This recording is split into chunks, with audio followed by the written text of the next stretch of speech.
बिस्मिल्लाहिर्रहमानिर्रहीम। ज़िला बहावलनगर, तहसील हारूनाबाद, तहसील फूटाबास, सब सुनने वाले अस्सलाम वालेकुम। तुहाडे नाल हमेशा तरक्याती कामां दे हवाले नाल और आवाम दी फलाह बहबूद के हवाले नाल जो भज दौड़ कर रहे हैं उहदे हवाले नाल तुहाडे नाल गलबात करी दी है। लेकिन अज जिस इशू ते जिस मसले ते मैं गल करना चाह रहा, बड़े दुखी दिल दे नाल, बड़े ही अफसोस नाल ये मैं गल तुहाडे नाल करना चाहना। हारूनाबाद शहर के अंदर गल्ला मंडी का एक मसला बनया है। गल्ला मंडी हारूनाबाद दे कुछ लोगों ने जिहड़े उत्थे दी तंजीम है उन्होंने तमाम लोगों ने मेरे नाल राबता किया, मेरे दोस्तों नाल राबता किया अज तो तकरीबन महीना पहला कि जी साडे नाल बड़ी जुल्म ज्यादती हो रही है, साडा नातका बंद किया जा रहा है, साडा मुआशी कतल किया जा रहा है, तो असीं तुहानूं मिलना चाहते हैं। गल मैनूं उन्हां दी समझ आ गई। मैं उन्होंने टैलीफोन पर भी कहा, मैं क्या यार तुसी सब दोस्त होवो जिन्हें कम से कम 4 इलैक्शनां च मैनूं वोट नहीं दिते, तुसी उन्होंने सपोर्ट किया, उन्होंने दोस्तों जिन्हों की मैं गल करना चाहना, तो तुसी उन्होंने मिन्नत करो जाके। उन्हें कहा जी असीं हर काम करके वेख लिया है पर वो किसी गल ते नहीं आ रहे। मैं हारूनाबाद गया, गल्ला मंडी वाले वो पूरे दोस्त जिहड़ी उन्होंने कमेटी बनाई सी, तुहानूं पता गल्ला मंडी च बड़े तकड़ा इलैक्शन हुंदा, हर पासे जिथे भी हुंदा है। वो तमाम लोग बरादरियों तो बालातर होकर, सियासत तो बालातर होकर, ग्रुपिंग तो बालातर होकर, वो सारे दोस्त मार्केट कमेटी तशरीफ लिया साढ़े कोल, मलक खालिद फारूक अवान एडवोकेट जिहड़े चेयरमैन मार्केट कमेटी ने वो भी मौजूद सन, मैं भी उत्थे हाज़र होया। उन्हें यकीन मनो वो रोए नहीं, उसकी वजह मसला वो बिल्कुल 100% वो सही रोंदे पिटदे सन पे। वो कह रहे सन साडे कोलों साडा रोज़गार खोण की कोशिश की जा रही है, साडे बच्चों नूं भुखिया मारन की कोशिश की जा रही है।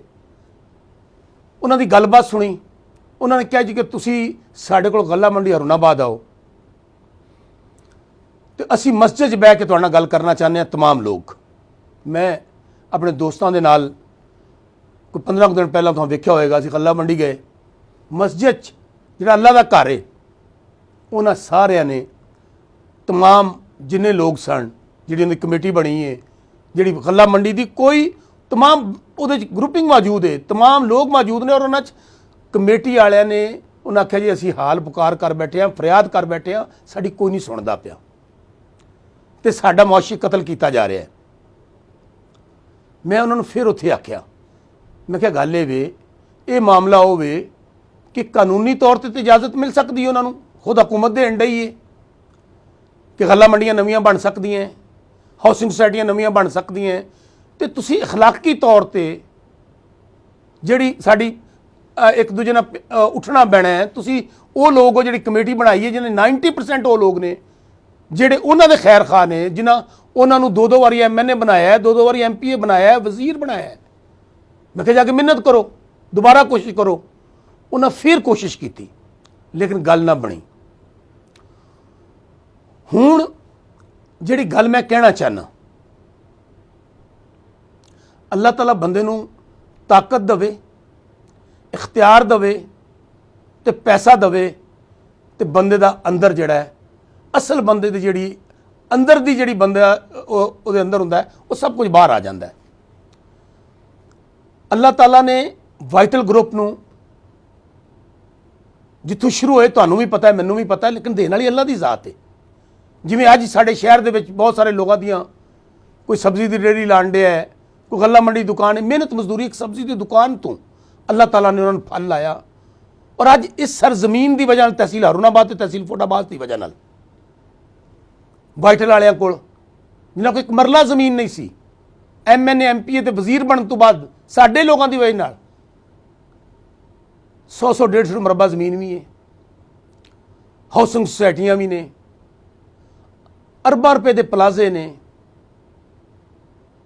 कारोबार ही कारोबार ने, एक ब्रांड नहीं 10-10 ब्रांड मैं किदा ना लवां। मैं कहना मेरे रब दी देन है, रिजक इज्जत जिंदगी मौत सब मेरे रब कोल है।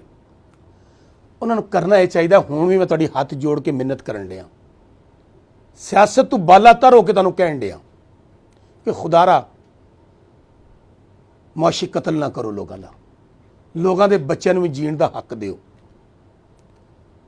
रब की जात बहुत वड्डी है तो मजलूम की आह, मजलूम की फरियाद अर्श हिला देंदी है। खुदारा हजे भी डुल्ले बेरां दा कुछ नहीं बिगड़िया। उन्हां नाल मशावरत करो गल्ला मंडी वालियां नाल, उन्हां दे नाल बजाए इस तों कि जिन्हों तुहानूं अल्लाह ने इख्तियार दिता है तुसीं गल्ला मंडी नूं बेहतर कर दे, इत्थे सहूलियात देंदे, तुसीं इन्हां नूं उजाड़न दा सोचण डए हो, इन्हां नूं बर्बाद करन दा सोचण डए हो। सिर्फ गल्ला मंडी बर्बाद नहीं होनी, गल ज़हन च रखना, पूरा शहर बर्बाद होना है, चमन बाजार बर्बाद होना है, मेन बाजार बर्बाद होना है।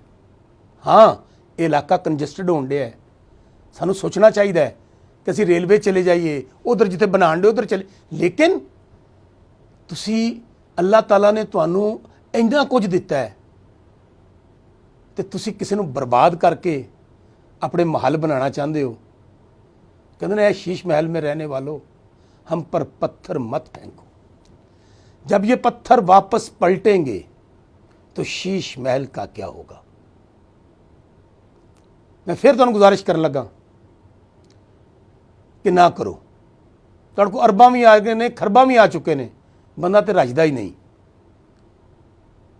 अल्लाह ताला सब दा जो असीं इत्थों जाना है तो किसी दे कफन दे नाल जेबां नहीं लगियां होणियां, खाली हथ जाना है। खुदारा मैं दोबारा तुहाडे हथ जोड़ के मिन्नत करन डिया, तरला करन डिया, उन्हां दे घर बर्बाद ना करो। उन्हां नाल गल्ला मंडी च बह जाओ, उन्हां दी गल सुणो, दी फरियाद सुणो, दे अखां जिहड़े आंसू ने उन्हां नूं पूंजो तो अल्लाह के फजल नाल मसला हल हो जाएगा। और मैं समझना कि इस वक्त जो कुछ मैं माहौल वेख रहा, हर बंदा अपने हक वास्ते उठन डे है।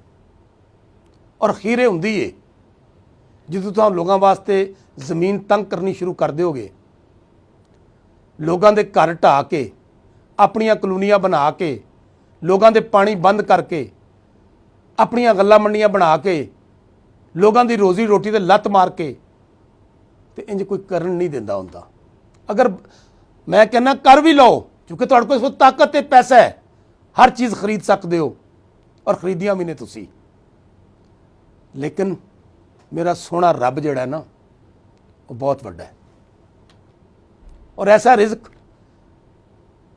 जिहड़ा किसी दी रोजी रोटी बर्बाद करके कमाया जाए, वो कहते ना ए तारे लाहौती, उस रिज़्क से मौत अच्छी जिस रिज़्क से आती हो परवाज में कुताही। फिर दोबारा कहने लगा ए तारे लाहौती, उस रिज़्क से मौत अच्छी जिस रिज़्क से आती हो परवाज में कुताही। तो मैं इलाके के लोगों को आखिरी गल आख के सिर्फ आखिरी गल आखना चाहना कि, और एक गल बड़ी सोहनी मैनू किसी ने लिख के घल्ली है कि अपने हक वास्ते अगर आप जिंदा हैं तो गलत बातों की मुखालफत करना सीखें। अगर आप जिंदा हैं, मर नहीं गए, तो अपने हक वास्ते आवाज़ बुलंद करना एक मुसलमाना दा शेवा है। इस वास्ते अगर आप जिंदा हैं तो गलत बातों की मुखालफत करना सीखें, क्योंकि लहरों के साथ लाशें बहा करती हैं, तैराक नहीं। तुहाडा पुत्र, तुहाडा भरा शौकत बसरा। खुदा हाफिज।